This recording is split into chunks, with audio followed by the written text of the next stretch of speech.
It's hard to comprehend that Bertone's sci-fi Alfa Romeo Navajo concept car is related to the Tipo 33 Stradale, arguably the sexiest car of all time. But what this unique prototype lacks in visual splendor, it more than makes up for in otherworldly mystique. That not one of the 6 one-off concept cars built on the underpinnings of Alfa Romeo's Tipo 33 Stradale has aged half, as well as the outrageously alluring original, is certainly telling of Franco Scagliane's genius. But while few would argue that the Italian wonderkind's piece de resistance is not among automotive history's most beautiful pieces of design, by no means do the aforementioned prototypes, constructed by the likes of Pininfarina, Italdesign and Bertone, deserve to be glossed over. Carabo, Iguana, Cuneo, Speciale, Roadster, and Navajo. They're all names rooted in what is perhaps the most ambitious, outlandish, and evocative periods of automotive design, a time when venerable Italian carrozzerie ruled the world and no idea was deemed too far-fetched. Sure, Scagliane's slender and sensual yet positively powerful Tipo 33 Stradale from 1967 was judged to perfection. But change was afoot in the industry, and given that not even the quasi-road car's sheer beauty could convince customers to part with the eye-watering 9.75M Lyre for which Alfa was asking, 6 of the mere 18 cars built were instead sent to various studios to serve as platforms for wild design studies. The transformations of the motorsport-derived Tipo 33 chassis were in line with the emerging aesthetic trends of the time, the most prominent of which was the transition from round, voluptuous curves to space-age sharp edges and flat panels.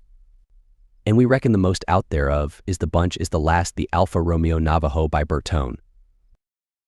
Introduced in 1976, by which time the Tipo 33 Stradale was all but obsolete, the Navajo looks like it came straight from Buck Rogers' 25th century world. If the concepts of the wedge era were beginning to look derivative by this point, Nuccio Bertone unsurprisingly pushed the envelope once again with the Navajo. Named after the Native American tribe, the Navajo boasted sporty glass fiber coupe bodywork that took the previously in vogue wedge profile and applied the latest aerodynamic principles. If the Lancia Stratos and Alfa Romeo Carabo could be described as even a tiny bit curvy, the Navajo was strictly straight-edged. Cutting-edge active spoilers complemented the tapered body at the front and rear, and not 1 but 2 rear trapezoid wings were fitted, designed to draw hot air away from the 2.0-liter V8, which revs to a dizzying 800 RPM and kicks out 220 HP ample when you consider the entire car weighed just 870 kilograms.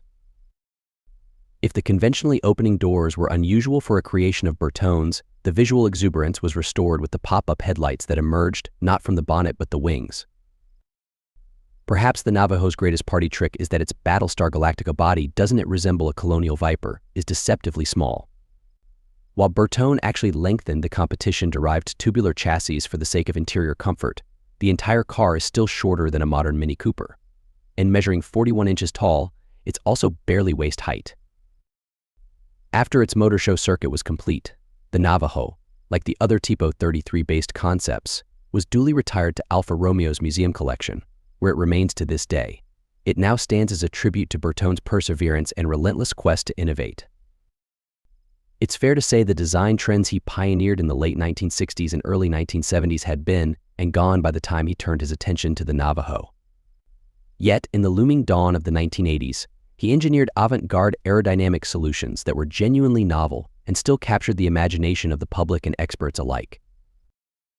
So what if it's about as far as is comprehensibly possible from Scagliane's sultry Stradale?